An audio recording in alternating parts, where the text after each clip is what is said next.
on my way now. I'm on my way now. I'm on my way now. Good morning, everyone, from inside the Grand Bazaar in Istanbul. I think it's safe to say today is going to start off a little more chaotic than the norm. There are a lot of people here, but we're going to do our best to see what this place has to offer. And then later we're going to go check out some other major tourist attractions here in Istanbul.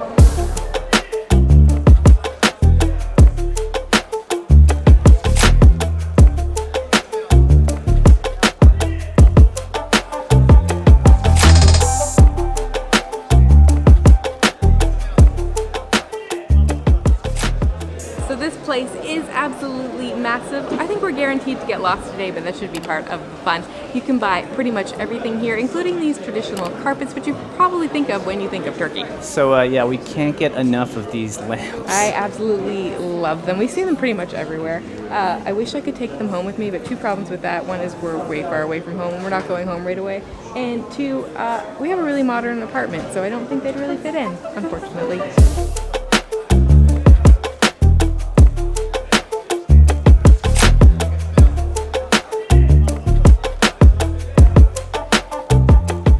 I cannot get over the amount of things here. There's pretty much everything you can imagine, from like the lamps, the carpets. There's also a lot of knockoff brands as well.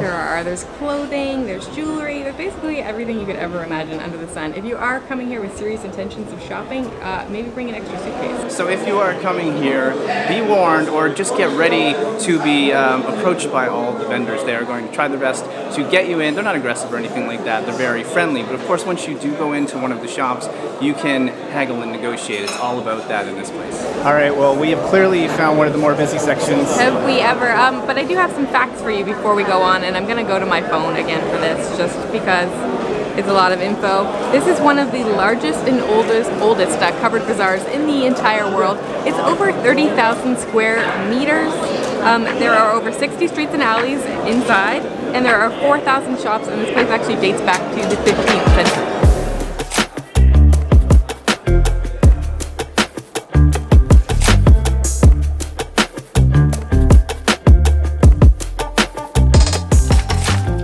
Alright, so we had to leave the bazaar because it was so loud in there. You were never going to hear us try Turkish Delight for the very first time. I'm going to give you a little bit of background. I think it dates back pretty far. I can't remember the actual date though, but the story that I read was that it was made for one of the sultans when he complained that all his candy was too hard. So one of the confectioners made him this really soft candy. And it's made out of traditionally starch or gel, sugar, and then flavoring. And I think rose water is one of like the main flavors, but you can get nuts and a whole bunch of different things. All right, what do we got first? I'm not sure. So they put them in one big bag, and I have no idea what's what now.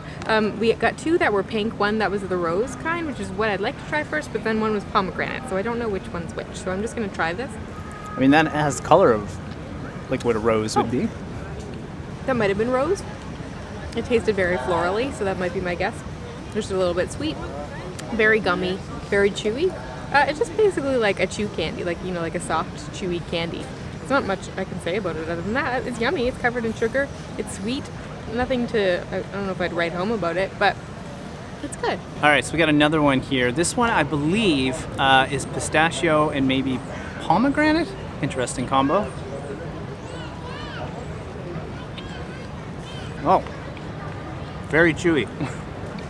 Wow, so that's like really interesting with the nuts in there. So as Anna said, it is like a very soft candy and it's like floury on the outside. But the pistachio makes for a little bit of a crunch. I bet mine was a little more interesting than yours, Anna. Maybe you should try that one as well. I like it. Like Anna said, I'm not flipped out over it. I don't know if I'd rush back and get it again, but I'm very glad we tried it. So if the building behind us right now looks a little bit familiar, that's because a couple of vlogs ago we were at the Blue Mosque, which is just right across the park from here. We saw this gorgeous structure and we decided we have to pay it a visit. Yes, so we are visiting it today. It's a museum. It's called Hagia Sofia, or I think the proper pronunciation is Hagia Sofia. Correct me if I'm wrong. It is a museum. It used to be a church like way back in the day. It was eventually turned into a mosque and now a museum. So we're going to go see it.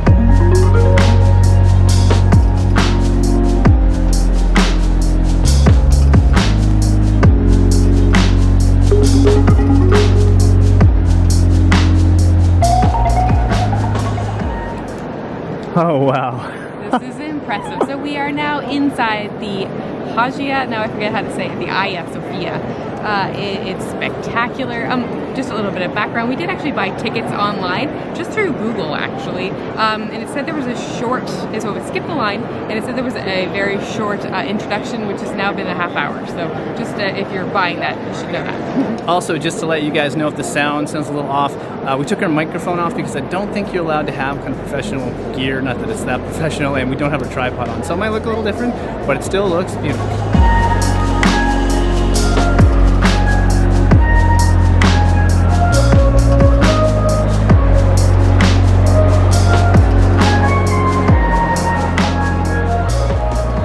Alright, so get this. This is actually the third building to be in this location. The first one was a church, and that was built around 360 AD. 360 AD. That burned down. The next one burned down. Finally, they built this one. I think it's 600, something like that. Wow. Our tour guide told us it took 10,000 people, probably slaves, to build it, and it only took 5 years for them to do it, which is mind-boggling to think of. How way is back that then. even possible? Here's think of this: the Sagrada Familia in Barcelona, Spain, is what, on year Still 130 or more? Yeah, something like that. So as Trevor already said, this was originally a church up until like the 1400s.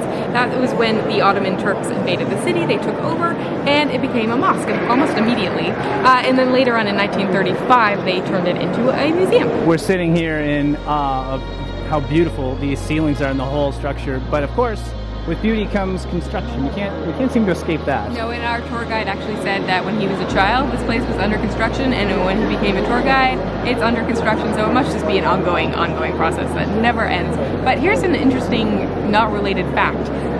One thing about this place is it's one of the only places in the world where you can go and see relics from both Christianity and from Islam in the same place.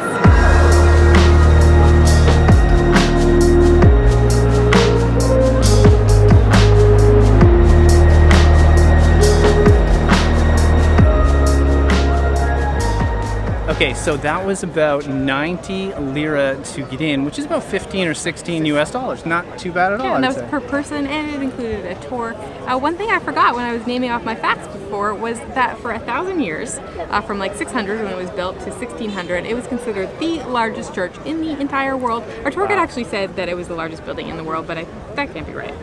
Okay, so here's the ultimate question. If you could only pick one, here or the Blue Mosque, which we have visited a couple of videos ago, what would you choose? Okay, so keeping in mind, I guess, that it costs money to get into this one, and the other one was free. Still, unless you are on a tight budget, I would easily say that this one is amazing. Me too. Don't miss this one if you're here. All right, so we think we can squeeze one more thing in today. Yeah, the Basilica Cistern is literally right next door, so I think we should go see it.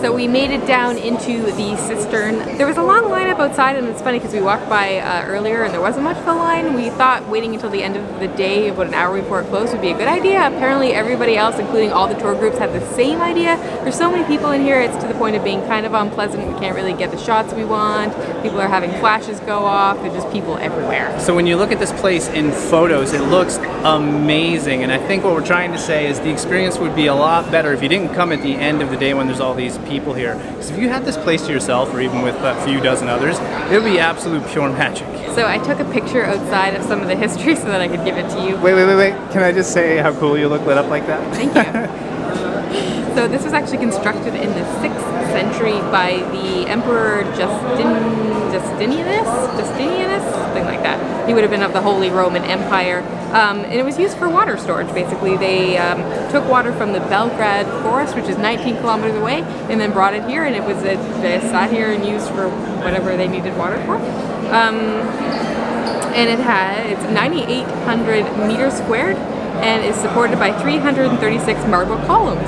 So it is starting to clear out now a little bit. I think that's because it's almost time for it to close. Now I'm just looking down where the water used to be. I'm trying to imagine like what it would be like to come if you were thirsty and you I just need a drink. I'm gonna come down to this amazing structure and get my fill of water. It's pretty cool.